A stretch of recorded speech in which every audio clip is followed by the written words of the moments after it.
இந்த அப்பீலை டிஸ்போஸ் பண்ற நாளை தள்ளி போடுங்க அப்படின்னு கேட்டா சுப்ரீம் கோர்ட் என்ன சொல்லுதுன்னு சொன்னா முடியாதுன்னு சொல்லுது. கான்ஸ்டிடியூஷனுடைய ஃபண்டமெண்டல் ரைட் ஓட்டு போடணும் வாக்களிக்கணுங்கிறது இருக்கு. அது அம்பேத்கர் எழுதுனா நம்முடைய அரசியலமைப்பு சட்டம். அந்த பேரே நீக்கணுங்கிறது அர்த்தம் கிடையாது, அப்படிலாம் இல்லை. அடுத்த தேர்தலில் நீங்க வாக்களிக்கலாம் தானே. பாரதிய ஜனதா கட்சியினுடைய அந்த நோக்கு நிலையிலிருந்து அந்த திட்டத்திலிருந்து இவர்களுடைய பேச்சுவார்த்தைகளும் நடவடிக்கைகளும் செயல்பாடுகளும் ஒத்து போகிறது. உடல் வலிமையை உறுதி செய்யும் சிலாஜித், கவனத்தை மேம்படுத்தும் அஸ்வகந்தா மற்றும் உயிர் சக்தியை பெருக செய்யும் சஃபேடு முஸ்லி போன்ற இமயமலையின் உணவுப் பொருட்களை கொண்டு வந்து மிஸ்டர் பர்ஃபெக்ட் உருவாக்கப்பட்டுள்ளது. உங்கள் முழு குடும்பத்தின் ஆரோக்கியத்தை மா நேச்சுரல்ஸ் மூலம் உறுதி செய்திருங்கள். 100% இயற்கையான மூலிகை பொருட்கள் மூலம் உருவாக்கப்பட்ட மிஸ்டர் பர்ஃபெக்ட் மற்றும் மிஸ் பர்ஃபெக்ட் தலைமுறையாக குடும்பங்களின் உடல் வலிமை, மன வலிமை மற்றும் மகிழ்ச்சியை பெருக செய்கிறது. உங்கள் மகிழ்ச்சியான பயணத்தை துவங்க www.manaturals.com என்ற இணையதளத்தை பார்வையிடவும் அல்லது வாட்ஸ்அப் எண்ணிலும் தொடர்பு கொள்ளலாம்.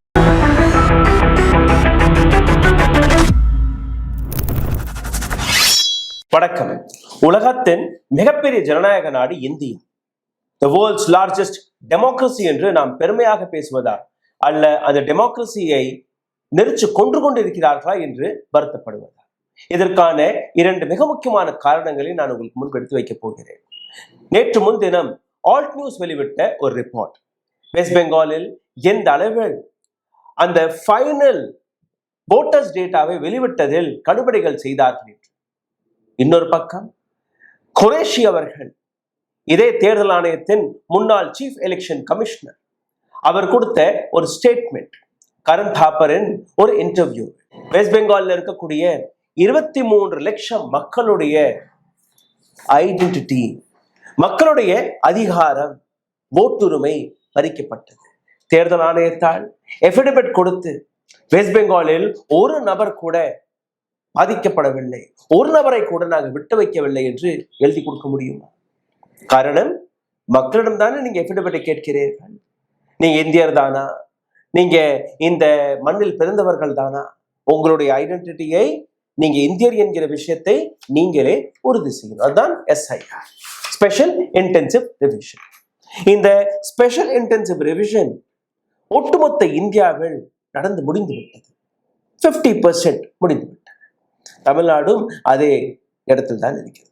ஆல்ட் நியூஸ் வெளிவிட்ட அந்த ரிப்போர்ட்டை நேற்று நான் வெளிவிட்டிருந்தேன். அதற்கான லிங்கை கொடுத்துருப்பேன், தயவு செய்து போய் பாருங்கள். ஒரு படத்தை, அதாவது ஒரு PDF ஷீட்டை வெளிவிடாமல் அந்த PDF படமாக மாற்றி JPEG-ஆக மாற்றி 228 மடங்கு ஒரு பெரிய சைஸாக அதை மாற்றி அதை அப்லோட் செய்திருக்கிறார்கள். அதை உங்களால் டவுன்லோட் கூட செய்ய முடியும். 2வது, அப்படி தப்பித்தவரை இன்னைக்கு டவுன்லோட் செய்வதற்கு முயற்சி எடுத்தீர்கள்னா கேப்சா என்கிற ஒரு செக்யூரிட்டி ப்ரொவிஷனை வைத்திருக்கிறார்கள். அந்த கேப்சாவை எப்படியெல்லாம் நீங்க எழுதி பாருங்கள், அது எரர் என்று காட்டுமா. உங்களால் அதையும் டவுன்லோட் செய்ய முடியாது. அதையும் செய்து விட்டோம், பொறுமையாக இரவு முழுவதும் உட்கார்ந்து நாங்க பண்ணிருக்கோம் நீங்க பார்த்தீர்கள்னா கடைசியில அந்த ஃபைலை CVS ஃபைலாக, CVS ஃபார்மேட்டாக தான் உங்களால் டவுன்லோட் பண்ண முடியும். அதாவது சாதாரண மக்கள் அதை படிக்க முடியாது. இது 3வது தடை. இன்னொரு மிக முக்கியமான விஷயம், 2 கான்ஸ்டிடுவன்சிஸ், மம்தா பானர்ஜியோட கான்ஸ்டிடுவன்சி பேகம்புரா, இன்னொரு கான்ஸ்டிடுவன்சி, இந்த 2 கான்ஸ்டிடுவன்சிகள் இருக்கக்கூடிய கிட்டத்தட்ட 3.5 லட்சம் வாக்காளர்களுடைய ஒரு லிஸ்டை ஆய்வு செய்திருக்கிறார்கள். இந்த ஆய்வு செய்து வெளிவந்த ரிப்போர்ட்டை நீங்க பார்த்தீர்கள்னா 65% இஸ்லாமியர்கள ஓட்டுல இருந்து 65% இஸ்லாமியர்களை இழுவையில் போட்டிருக்கிறது தேர்தல் ஆணையம். இந்துக்களுடைய ஓட்டிற்கும் இஸ்லாமியர்களுடைய ஓட்டிற்கும் கிட்டத்தட்ட 3-4 மடங்கு வித்தியாசம் இருக்கிறது. இது வெஸ்ட் பெங்கால்ல நடந்த இந்த விஷயம். SY குரேஷி அவர்களும் நேற்று கரண் தாப்பருடன் பேசிக் கொண்டிருக்கும் போது அதை வெளிவிட்டிருக்கிறார்.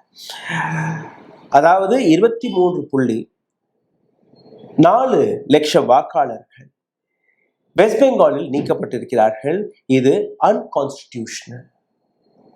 மக்களுடைய ஓட்டுரிமையை எப்படி நீங்க பறிக்க முடியும்? அதற்கான எந்த விதமான விளக்கத்தையும் நீங்க கொடுக்க மறுத்து வருகிறீர்கள். Article 326 of Constitution which guarantees the adult suffrage, ஒவ்வொரு நபருக்கும் இந்த ஓட்டுரிமை கிடைக்க வேண்டும் என்கிற அந்த உறுதியை அளிக்கிறது article 326. And what you're doing, what the Election Commission of India is doing, அதைத்தான் இன்னைக்கு நாம் மிக ஆழமாக பேசப் போகிறோம். இந்த பதிவை கடைசி வரை மிக கவனமாக கேளுங்கள், உங்களுக்கு பல விஷயங்கள் புரிய போகிறது. ஐயா வணக்கம். தொடர்ந்து நாம் இதை பற்றி பேசிக் கொண்டிருக்கிறோம். அண்ட் வெஸ்ட் பெங்கால்ல இருந்து வெளிவரக்கூடிய தகவல் ரொம்பவே அதிர்ச்சி தரக்கூடிய தகவல். இந்தியா ஒரு ஜனநாயக நாடாக இருப்பதற்கே தகுதி இல்லாமல் தேர்தல் ஆணையம் இந்த எஸ்ஐஆர் மூலம் ஆக்கி கொண்டிருக்கிறது. எனக்கு அதுல ஒரு விஷயம் என்னன்னா, நடக்கிற தகவல்கள், ஏன்னா டிஎம்சி வெற்றி பெற்ற, அதாவது திரிணாமுல் காங்கிரஸ் வெற்றி பெற்றது எத்தனை லட்சம் வாக்குகள், 1 லட்சம் 1.5 லட்சம்னு அந்த வித்தியாசத்தை பாத்தீங்கன்னா, இன்றைக்கு த்ரூ அவுட் நீக்கிறவங்களுடைய அந்த எண்ணிக்கை பார்த்தீங்கன்னா 26 லட்சம் பேரை நீக்கி இருக்கிறாங்க. இதுல எப்படின்னா, தமிழ்நாட்டுல 1 கோடி பேரை நீக்கியிருக்காங்க. ஆனா யாரு என்ன விவரம்னு தனித்தனியாக நமக்கு கண்டுபிடி இதுவரை வரல. ஆனா அங்க எப்படின்னா, எல்லாரும் இருக்கிறாங்க, கையில ஆவணங்கள் இருக்கு, இந்தந்த ஆவணங்கள் எங்களுடைய ஆவணங்கள் இருக்கு, அவங்கள நீக்கி இருக்கிறாங்க. அவங்க திரும்பி போய் சேர்க்கணும் அப்படின்னு சொல்லி கொடுத்தா அதுக்கு அப்பீல் கொடுங்கன்றாங்க. அந்த அப்பீல் வரிசை நீண்டு இருக்கு. அப்போ இன்றைக்கு திரிணாமுல் காங்கிரஸ்ல இருந்து, இன்றைக்கு எதிர்கட்சியில இருந்து கேட்கிறாங்க, அந்த நாளை ஜுடிஷியல் ஆபீசர், அங்க உள்ள ஆட்கள் பத்தாம, எந்த ஆட்கள் பத்தாம, தேர்தல் ஆணையத்திற்காக வேலை செய்யக்கூடிய ஆட்கள் பற்றாமல் ஜுடிஷியல் பக்கத்து மாநிலங்களில் உள்ள மாவட்ட நீதிபதிகள் எல்லாம் இங்க கொண்டு போட்டு அவர்கள்லாம் அப்பீலை அவர்கள் டிஸ்போஸ் பண்ணக்கூடிய வகையில ஏற்பாடு பண்ணியிருக்கிறாங்க.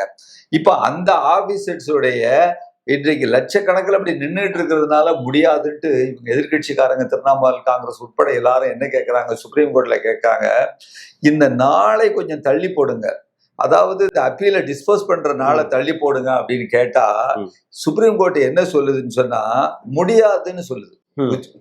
அப்படிலாம் தள்ளி போட முடியாதுன்னு. அதை விட அந்த சுப்ரீம் கோர்ட்டுடைய அந்த நீதிபதி ஒருத்தர் இருக்கிறாரு, அந்த பக்ஷின்னு சொல்லிட்டு, அவர் சொன்ன ஒரு முக்கியமான விந்தையான ஒரு அப்சர்வேஷன், அவர் விஷயம் என்னன்னு சொன்னா, நம்ம கேள்வி இப்படிலாம் உச்ச நீதிமன்றத்து நீதிபதிகள் பேசுவார்களா அப்படிங்கிறது ஒரு ஒரு ஒரு மிகப்பெரிய ஒரு என்ன சொல்றது வருத்தம், வேதனை நமக்கு இருக்கு. என்னன்னா, கான்ஸ்டிடியூஷனுடைய ஃபண்டமெண்டல் ரைட் ஓட்டு போடணும், வாக்களிக்கணுங்கிறது இருக்கு. அது அம்பேத்கர் எழுதுனா நம்முடைய அரசியலமைப்பு சட்டம். அப்போ இவர்களெல்லாம் எனக்கு வாக்களிக்கிறதுக்கு இந்த தேர்தல முடியாது அப்படின்னு சொல்லும் பொழுது, பேர் இல்லைன்னு சொல்லும் பொழுது, அவர் அந்த சொல்லக்கூடிய அந்த நீதிபதி என்ன சொல்றாரு அப்படின்னா, உங்களுக்கு நிச்சயமா அந்த பேரே நீக்கணுங்கிறது அர்த்தம் கிடையாது, அப்படிலாம் இல்ல, அடுத்த தேர்தலில் நீங்க வாக்களிக்கலாம் தானே, உங்க பேரை கம்ப்ளீட்டா என்றென்றைக்குமாக நாங்கள் நீக்கவில்லையே அப்படின்னு அவர் சொல்லியிருக்காருன்னு சொன்னா, இது எந்த அளவிற்கு மிக மிக மோசமான ஒரு கருத்து கோப்பு. அப்போ பாரதிய ஜனதா கட்சியினுடைய அந்த நோக்கு நிலையிலிருந்து, அந்த திட்டத்திலிருந்து இவர்களுடைய பேச்சுவார்த்தைகளும் நடவடிக்கைகளும் செயல்பாடுகளும் ஒத்து போகிறது இன்றைக்கு. இப்ப இதையெல்லாம் தாண்டி இன்றைக்கு மம்தா அவர்கள் ஜெயிப்பார்கள். எத்தனை லட்சம் பேருங்க, எவ்வளவு பெரிய செல்வாக்கு இன்றைக்கு உயிரோடு இருந்தா, எம்ஜிஆரே நின்றிருந்தாலும் கூட அந்த காலத்துல நான் சொல்றேன், இந்த எஸ்ஐஆர் நடத்துனா ஜெயிக்க முடியாது. அந்த வகையில இன்றைக்கு ஒரு கேள்விக்குறியா இருக்கிறதுங்கிறத நம்ம பாக்குறோம். இந்த இடத்துல நீங்க பார்த்தீர்கள்னா, ஒரு தேர்தல் என்பது இந்தியாவில் இருக்கக்கூடிய அனைத்து நபர்களுக்கும் அந்த வாக்குறுதியை உறுதி செய்யக்கூடிய ஒரு விஷயம். ஆர்டிகல் 326 ஆஃப் த கான்ஸ்டிடியூஷன் உங்களுக்கு கொடுத்த அந்த அதிகாரம். இதற்கு முன்னாடி நடந்த அந்த எஸ்ஐஆரை நீங்க பார்த்தீர்கள்ல, 3-4 வருடங்கள் பிடித்தது. இப்போ திடீரென்று 3 மாதத்திற்குள் நீங்க முடிக்க வேண்டும் என்கிற ஒரு கட்டாயத்தில் இவர்கள் கொண்டு வருகிறார்கள். தமிழ்நாட்டில் 1 கோடி மக்கள், வெஸ்ட் பெங்கால்ல இப்போ வெளியில வந்த கடைசி ரிப்போர்ட்டை நீங்க பார்த்தீர்கள்னா 23.4 lakh people, 23,40,000 நபர்கள். இவர்கள் எதற்காக வெளியே வந்தார்கள் நீங்க பார்த்தீர்கள், அவர்கள் கையில் அடையாளம் இருக்கு, ஐடென்டிபிகேஷன் இருக்கு, எல்லாமே இருக்கு. ஆனால் கெடு முடிஞ்சு போச்சு. They cannot go and appeal. They cannot file the forms. ஏன்னா தேதி முடிஞ்சிருச்சு. அப்போ தேதி முடிஞ்சிருச்சுன்னா நீங்க ஓட்டு போடக்கூடாதா? ஒரு அட்மினிஸ்ட்ரேஷன் அவர்களுடைய தவறால் 23.4 லட்சம் வாக்காளர்கள் இன்னைக்கு ஓட்டு போட முடியாமல் வெளியே நிற்கிறார்கள். அவர்களுக்கு அனைத்து உரிமையும் இருந்த பின்பு கூட டாக்குமெண்ட் இருக்கு கையில, எல்லா டாக்குமெண்ட் இருக்கு, தேதி முடிஞ்சிருச்சு, நீங்க ஃபைல் பண்ண முடியாது. ஏன் நீங்க இதை 3 வருஷம் 4 வருஷம் இல்ல இப்ப நீங்க எஸ்ஐஆர் நடத்துறீங்கன்னா அடுத்த தேர்தலுக்கு இதை நீங்க பயன்படுத்திக் கொள்ளுங்கள்.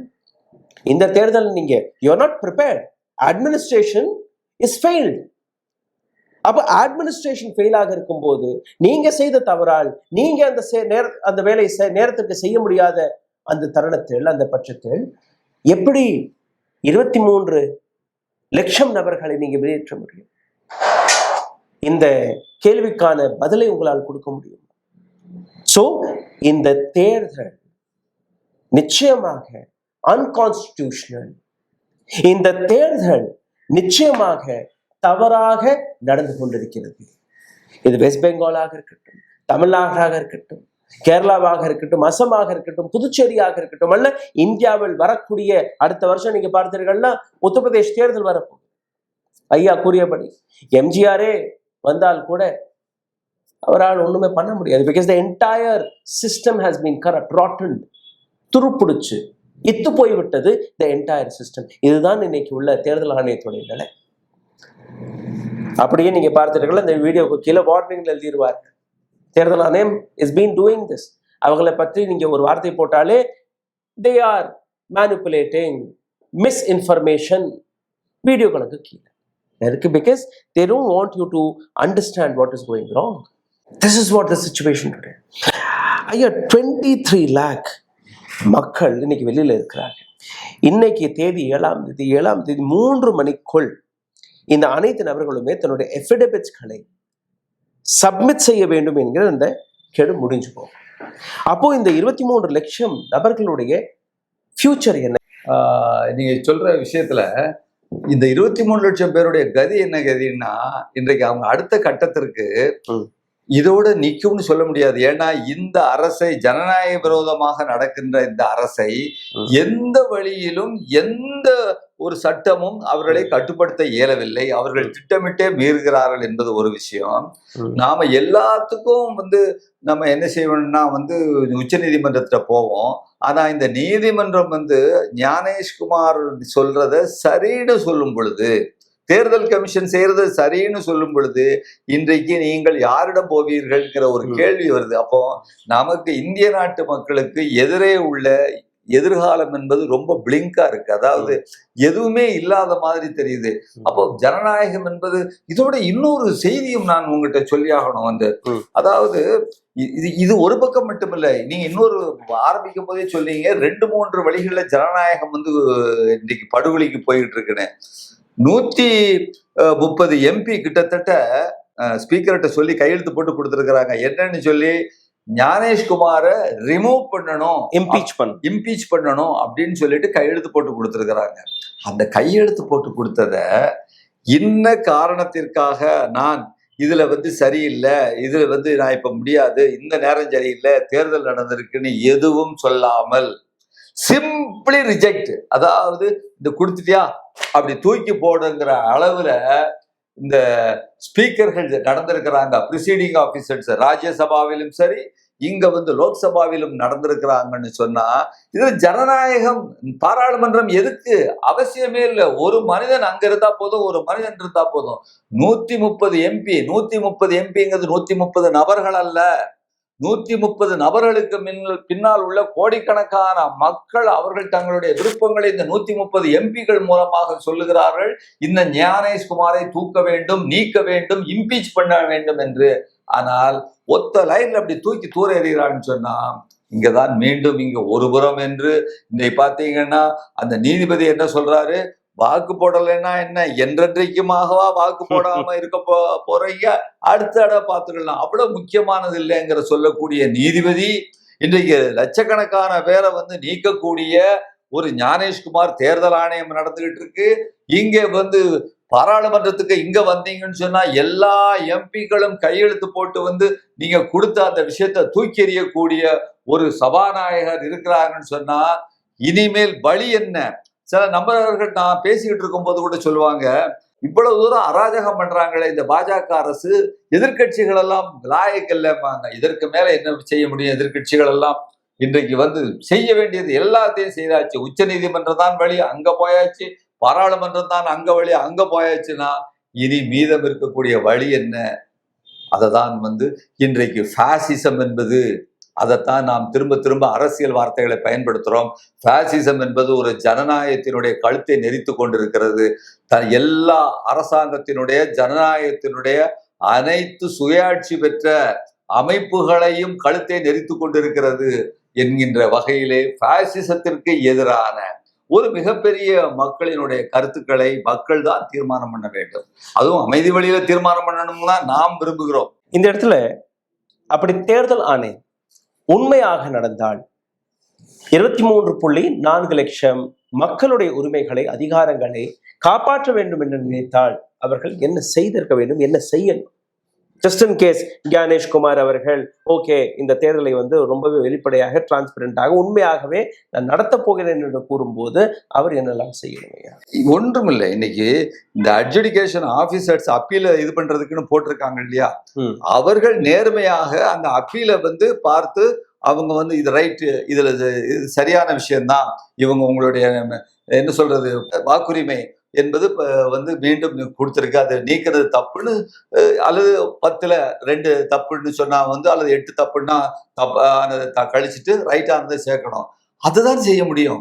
இன்றைக்கு இன்னொரு கூட வந்து இன்னொரு செய்தி, எனக்கு பேர் நினைவில்லை, நேற்றைய செய்தி, இந்தியாவினுடைய அரசியல் அமைப்பை அதாவது இல்லஸ்ட்ரேட் வடிவமைத்த முக்கியமான அந்த ஒருத்தர் வந்து ஒரு நந்தைதாராவா ஏதோ ஒருத்தருடைய பேரன், அவங்க குடும்பம் வந்து 80 வயதானவர்கள், கான்ஸ்டியூஷனை அமைத்தவர்களுடைய ஒரு பேர பிள்ளைகள் வந்து 80 வயதான தம்பதியர்களை தேர்தல் கமிஷன் கூப்பிட்டு போய் வந்து என்கொயரி பண்ணியிருக்கு. என்கொயரி பண்ணதுக்கு அப்புறம் அவர்களுடைய பெயரை நீக்கி இருக்கிறார்கள் அப்படின்னு சொன்னா, அதுதான் நீங்க இந்த பக்கத்துல. அப்போ சரியானவர்கள் யார் என்பதை நீங்க அவங்க பேரை கொடுத்துட்டு தப்பானவங்களை நீக்கணும் அப்படிங்கறதுல நாம எந்த விதமான கருத்து வேறுபாடும் கிடையாது. ஆனா நீக்கப்பட்டவர்கள் எல்லாம் முஸ்லிம்களாக இருக்கிறார்கள். பெரும்பாலும் 65% நீக்கப்பட்டவர்களில் முஸ்லிம்கள் இருக்கிறார்கள் என்று சொல்லும் பொழுது, நீ திட்டமிட்டே வந்து இந்த ஒரு அடுத்த கட்சி வரக்கூடாது, ஒரே கட்சி, ஒரே தேர்தல், ஒரே நாடு, ஒரே சாப்பாடு, ஒரே மொழி, ஒரே காவி கலர் அப்படிங்கறது மாதிரிலாம் போய்கிட்டு இருக்கிறீங்க. இதுதான் இன்று ஜனநாயகத்திற்கு மிகப்பெரிய ஆபத்து. ஒன்றும் நீங்க கேட்ட கேள்வி என்ன செஞ்சிருக்கணும்னா, இந்த ஜுடிஷியல், அதுக்கு தான் இந்த இவங்க எதிர்கட்சிக்காரங்க திரிணாமுல் காங்கிரஸ்ல இருந்து போட்டாங்க. ஒன்றுமில்லை, இந்த அப்பீல் அந்த இவங்க கொடுத்து அந்த நாள் இருக்கு, அதை தள்ளி போடுங்க. இந்த அவ்வளவு பேருக்கும் 23 லட்சம் பேருக்கும் அப்ளிகேஷனை முதல்ல செட்டில் பண்ணுங்க. செட்டில் பண்ணதுக்கு அப்புறம் நீங்க நடத்துங்க. அதுல என்ன குடிமொழி போகுது, என்ன நடந்துற போது? அப்படி ஒன்றும் சேக்ரோசாங்க்ட், ஒரு புனிதமான ஒரு விஷயம் கிடையாது அங்க. அந்த தேர்தலுங்கிறது வந்து அதை விட புனிதமானது என்னன்னா, ஒவ்வொரு மனிதனுடைய வாக்குரிமையும் பறிக்கப்படக்கூடாது என்பதுதான் புனிதமானது. அதுதான் அம்பேத்கர் எழுதிய ஒரு அடிப்படையான விஷயம். மற்ற எதுவும் புனிதம் அல்ல. இந்திய அரசியலமைப்பு சட்டத்தை ஏற்கனவே 100 தடவைக்கு மேல திருத்தியாச்சு. அதனால நாம வந்து தேர்தல் கமிஷன் முறையாக நடந்திருக்க வேண்டும். ஆனால் கண்கட்ட பிறகு சூரிய நமஸ்காரம் என்கின்ற அடிப்படையில தான் நாம இப்ப பேச வேண்டியிருக்கு. அடுத்து நடக்க வேண்டியது, ஜனநாயகத்தை விரும்பக்கூடிய மக்கள், ஜனநாயகத்தை விரும்பக்கூடிய களப்போராளிகள், ஜனநாயகத்தை விரும்பக்கூடிய தலைவர்கள் செய்ய வேண்டியது என்ன என்பதுதான் நம்ம யோசிக்கணும். இந்த இடத்துல ஒரு மாநிலத்தில் இருக்கக்கூடிய 23,40,000 வாக்காளர்கள் அவர்களுடைய உரிமைகள் பறிக்கப்படும் போது நிச்சயமாக அந்த தேர்தலை ரத்து செய்யணும். இது முதல் விஷயம். There should not be any election until they are included or they are verified. இல்லாம தேர்தல் நடத்துவது against the constitution. இரண்டாவது 2025ஆம் ஆண்டு ஜனவரி மாதம் 2024 லோக்சபா எலெக்ஷன் நடந்தது. அதை தொடர்ந்து ஒரு ஃபைனல் ரிவைஸ்ட் லிஸ்டை வெளிவிட்டது தேர்தல் ஆணையம். அந்த லிஸ்டை அவர்கள் பயன்படுத்திக் கொள்ளலாம். 2024 போட்டு போட்டார்கள். 25 ஜனவரியில் அடுத்த பட்டியல் வெளிவந்தது. அதை நீங்க வச்சுக்கோங்க. இந்த தேர்தலுக்காக இந்த ப்ராசஸ் முடிச்சுட்டே இருக்கட்டும். SIR நீங்க நடத்துகிறபடி நடத்துங்க.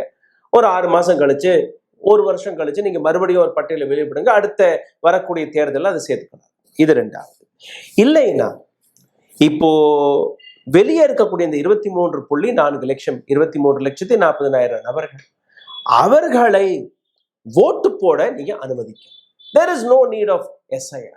These are the solution. If you don't do this, then there is no use of an election commission. Because election commission அரசாங்கத்துடைய பாடி கிடையாது sir. Election commission of India அது தனிச்சையாக இயங்கக்கூடிய ஒரு கான்ஸ்டிடியூஷனல் பாடி. உங்களுக்கு பொறுப்பு கொடுத்திருக்கிறோம். மக்களுடைய ஓட்டுரிமையை, இந்த நாட்டு டெமோக்ரஸியை, ஜனநாயகத்தை காப்பாற்றக்கூடிய அந்த பொறுப்பு. நாட்டில் நடக்கக்கூடிய தேர்தல் வெளிப்படையாக டிரான்ஸ்பரண்டாக நடக்க வேண்டும் என்கிற அந்த பொறுப்பை உங்களுக்கு ஒப்படைத்திருக்கிறோம். எப்படி பார்லிமெண்ட் இருக்கிறது, எப்படி சுப்ரீம் கோர்ட் இருக்கிறது, எப்படி RBI இருக்கிறதோ, ரிசர்வ் பேங்க் ஆஃப் இந்தியா, அதே போன்று அதைவிட ஒரு மடங்கு மேல இருக்கக்கூடிய ஸ்தானத்தில் தான் தேர்தல் ஆணையம் இருக்கிறது. தேர்தல் ஆணையம் should not surrender under any government, whether it is state or central. The election commission of India உடைய பொறுப்பு எப்போ அந்த மாடல் கோட் ஆஃப் கண்டக்ட் தேதி அறிவிக்கிறார்களோ அந்த மாநிலத்துடைய அல்ல அந்த நாட்டுடைய அனைத்து சட்டங்களுமே அப்படியே மாறி போகும், தேர்தல் ஆணையத்தின் கண்ட்ரோலில் போகும். ராகுல், நீங்க எனக்கு என்ன கேள்வின்னு சொன்னா, நீங்க எப்படி ஒரு தேர்தல் ஆணையம் இயங்க வேண்டும் என்று நீங்கள் சொல்றீங்க. இப்ப நம்ம முன்னால இப்ப என்ன பிரச்சனைனா, தேர்தல் ஆணையம் அவ்வாறு இயங்கவில்லை. பட் இதெல்லாம் செஞ்சா மட்டும்தானே அங்கிருந்து 23-24 லட்சம் நபர்களுடைய இப்ப நமக்கு முன்னால் உள்ள வழி என்ன? அதாவது நாம இப்ப பேசிட்டு இருக்கோம்னு சொன்னா, இந்த மக்களுக்கு தெரியப்படுத்துறோம்னு சொன்னா, இது 4வது பில்லர், அதாவது மீடியால உள்ள ஒரு பகுதி. 3 வழிதான் சார். முதல் வரி, அந்த 23 லட்சம் நபர்களை சேர்க்காத வரை நீங்க தேர்தலை நடத்தக்கூடாது. 2வது வழி, இதற்கு முன்னாடி ஃபைனல் நீங்க ரிசர்வ் பண்ணி வச்சிருக்கீங்க ஒரு பட்டியலை, அந்த பட்டியல் படி நீங்க தேர்தலை நடத்துங்க. அப்போ இந்த 23 லட்சம் நபர்களும் அதுல இன்க்ளூட் ஆயிடுவாங்க. இல்லைன்னா இந்த உங்களுடைய தவறால், உங்களுடைய கால்குலேஷன் மிஸ்டேக்கால் அல்ல அந்த நேரத்தை கொடுத்திருக்கிறீர்கள் இல்லையா, அதன்படி இந்த 23.4 லட்சம் நபர்கள் வெளியேறி இருக்கிறார்கள். அந்த நபர்களுக்கு நீங்க அந்த உரிமையை கொடுக்கணும். இந்த முறை நீங்க ஓட்டு போடுங்க. There is no other solution. இப்ப உச்ச நீதிமன்றமும் இந்த தேர்தலே நடக்கக்கூடாது இல்லையா? தேர்தலே கான்ஸ்டிடியூஷனுக்கு எதிராக இருக்கு. அந்த தேர்தலுக்கான வேலிடேஷனே கிடையாது. அதுதான் இன்றைக்கு நாம சொல்லக்கூடியது. இன்றைக்கு ஏன்னா நீங்க பாத்தீங்கன்னா ஒவ்வொரு இடத்துல அந்த வெற்றி தோல்விக்கான மார்ஜின் இன்னைக்கு காலகட்டத்துல 1000, 500 ஓட்டு, 10,000 ஓட்டு. Here we are talking about 23 lakhs. அப்போ ஒரு மாநிலத்துடைய ரிசல்ட்டே தவறாக வருமே. ஆமா, ஏற்கனவே வந்தாச்சு, ஹரியானால நடந்திருக்கு. ஏற்கனவே வெற்றி பெற்ற இடத்துல உள்ள எம்பிகளையும் எம்எல்ஏக்களையும் இன்றைக்கு பல்வேறு மிரட்டல்களை கொண்டு வந்து உடைச்சிருக்கிறாங்க. நம்ம மகாராஷ்டிராவை பார்த்தோம். அப்போ இப்ப என்ன வழி? அதுதான் நம்ம வந்து இன்றைக்கு மக்கள் முன்னால்தான் அந்த வழி இருக்குது. பாலிஸ் இந்த பீப்புள்ஸ் கோர்ட் அண்ட் என்ன சொல்றது, ஜனநாயகத்திற்காக போராடக்கூடியவர்களுடைய கையில் இருக்கிறது.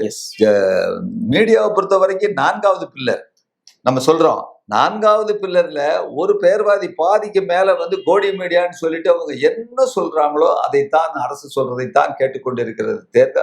அதுக்கு மேல எதுவும் இல்லை. அப்போ நம்மை போல ஒரு சமூக ஊடகங்களுக்கான பொறுப்பும் கடமை உணர்வும் கூடுதலாக இருக்கிறது. இந்த அழுத்தம் நம்ம மேலதான் வருகிறது. அதுதான் இன்றைக்கு முக்கியமான செய்தி. இந்த 23.4 லட்சம் வாக்காளர்கள் அவர்களை சேர்க்காமல் இந்த எலெக்ஷன் நடந்தால் இது இந்த நாட்டு டெமோக்ரஸிக்கு எதிராக இருக்கும், ஜனநாயகத்தை கொல்லும்படிதான் இருக்கு. இந்த 23.4 லட்சம் வாக்காளர்கள் இல்லாமல் எந்த கட்சி வெற்றி பெற்றாலும் அந்த ரிசல்ட் தவறாக இருக்கு. இந்த 23.4 லட்சம் வாக்காளர்களை சேர்க்காமல் நீங்க தேர்தலை நடத்தினால் அந்த தேர்தல் ஆணையத்திற்கே அர்த்தமில்லாம போய்விடும். இதை தாண்டி வேற எந்த வழியும் கிடையாது. சோ இந்த நாட்டில் இருக்கக்கூடிய அனைத்து நபர்களுமே அந்த 23.4 லட்சம் வாக்காளர்களை சேர்க்கக்கூடிய வேலை பார்க்கணும். ஒழிய யாரோ ஒரு நபர், ஞானேஷ்குமார் என்கிற நபர் அல்ல ஒரு அரசியல் கட்சியை சார்ந்த ஒரு சில நபர்கள் இதுதான் சரி என்று கூறும்போது அதை நீங்க நியாயப்படுத்தி பேசவே முடியாது. Because it is not 1 or 2%. It is a matter of a state. A state which holds more than 8 crore population. 8 கோடிக்கு மேற்பட்ட மக்கள் இருக்கக்கூடிய ஒரு பகுதி. அங்க இருக்கக்கூடிய மக்கள், அவர்கள் கையில் இருக்கக்கூடிய அதிகாரம் அடுத்த அரசாங்கம் யார் கையில் போக வேண்டும், சிந்தித்து பாருங்கள். அது மட்டுமல்ல, இன்னொரு செய்தி வந்து நான் உங்கள்கிட்ட சொல்லணும்னு நினைக்கிறேன். அதாவது இது ஒரு பக்கம் இந்த SIR செய்தி இருந்தால் கூட இன்னொரு ஒரு மிகப்பெரிய அளவிற்கு வந்து ஒரு கம்பேரிசன், அதாவது ஒப்பீடை நான் உங்களுக்கு முன்னால வைக்கணும். அதாவது அம்பானியோடைய கடன் வந்து 2983 கோடி ரூபாய் கடன். 1 ரூபா 2 ரூபாய் இல்ல, 2983 கோடி ரூபாய் கடனை தள்ளுபடி செஞ்சு கட்ட பஞ்சாயத்து பண்ணி 26 கோடி ரூபாய் கட்டினால் போதும் என்று சொல்லி இருக்கிறது இந்த ஒன்றிய அரசு. இது ஒரு பக்கம். அப்ப எவ்வளவு? கிட்டத்தட்ட 2960 கோடி ரூபாயை குறைச்சிட்டாங்க. இன்னொரு சைடுல இன்னொரு உலகம், இன்னொரு பக்கம் உள்ள செய்தியும் நான் உங்கள்கிட்ட சொல்லணும். அதாவது ஒரு விவசாயியினுடைய டிராக்டர் வாங்குறதற்காக 5 லட்சம் ரூபாய் கடன் வாங்கியிருக்காரு. அந்த 2 அண்ணன் தம்பி வாங்கியிருக்கிறாங்க. அவங்க பேரு ஜஸ்வீந்தர் அண்ட் ஜஸ்கர்ன்னு சொல்லிட்டு 2 பேர் வாங்கியிருக்கிறாங்க. அவங்க கெட்டுறதுல கொஞ்சம் தாமதமாகி அந்த கடன் வந்து 17 லட்சம் ரூபாயாக மாறி இருக்கிறது. அந்த 17 லட்சம் ரூபாயை கட்டணும்னு சொல்லி அந்த அவங்க ஒரு நெருக்கிற நேரத்துல, டிராக்டர்லாம் பிடுங்க நேரத்துல, நிலத்தை எந்த நிலத்துக்காக வாங்கினார்களோ அந்த நிலத்தை வித்து அந்த ரூபாயை கட்டிவிட்டு தற்கொலை செய்து விட்டார்கள் இந்த 2 பேருமே. இதே நேரத்தில் அனில் அம்பானி, ஐயா சொன்னது 2000 கோடி ரூபாய், அனில் அம்பானி மீது இருந்த கடன் 45,000 கோடி ரூபாய், 45,000 crores. செட்டில்மெண்ட் எவ்வளோ? 560 crores. This is what Narendra Modi's development model. இந்த வீடியோவை நிச்சயமாக நீங்க பார்த்திருப்பீர்கள், முழுமையாக பார்த்திருப்பீர்கள் நம்புகிறேன்.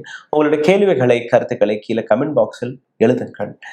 உங்களுடைய ஒவ்வொரு கருத்தும், ஒவ்வொரு கேள்வியும் எங்களுக்கு அடுத்தடுத்து வரக்கூடிய செய்திகளை இன்னும் ஆழமாக சேகரித்து, இன்னும் ஆழமாக ரிசர்ச் செய்து உங்களிடம் கொண்டு வந்து சேர்க்கக்கூடிய அந்த ஊக்கத்தை கொடுக்கிறது. 2வது, டெமோக்ராட்டிக் தமிழ் என்கிற ஒரு சேனல் ஐயா நடத்தி வருகிறார். அதையும் நீங்க போய் சப்ஸ்கிரைப் செய்யலாம். ஏன்னா ரூஸ்டர் ஊடகத்தை தாண்டி பல்வேறு இடங்களில் அவர் தன்னுடைய கருத்துக்களையும் எடுத்து வைக்கிறார், ஆழமான கருத்துக்கள். இந்த வீடியோவை லைக், ஷேர், சப்ஸ்கிரைப் வழியாக பகிருங்கள். பொருளாதார ரீதியாகவும் முடக்கி வருகிறார்கள். காரணம், நாங்கள் காட்டக்கூடிய இந்த அளவில் உண்மை உங்களிடம் வந்து சேரக்கூடாது. ஏன்னா நீங்க புரிந்து கொள்வீர்கள் இல்லையா? கேள்வி கேட்பீர்கள். உங்களிடம் இந்த செய்தி போனால் தானே கேள்வி. செய்தியை முடக்கிவிட்டால் கேள்வி வரும். அதிலிருந்து மீட்டெடுப்பதற்காக அருகில் இருக்கக்கூடிய QR கோடை நீங்க பயன்படுத்தலாம். உங்களுடைய உதவியை தெரிவிக்கலாம். நன்றி, வணக்கம். ஊடகம் கார்ப்பரேட் அரசியல்வாதிகளின் கைப்பாவையாக, அடிமைகளாக இருந்தது போதும். இனி சாட்டை எடுத்து சுழற்றும் நேரம் வந்துவிட்டது. ஊடகம் பொதுமக்களாகிய உங்களுக்காக, உங்களாலேயே இயக்கப்பட வேண்டும். ஊடக சுதந்திரத்திற்காக உங்களின் பங்களிப்பை இன்றே அளித்திடுங்கள்.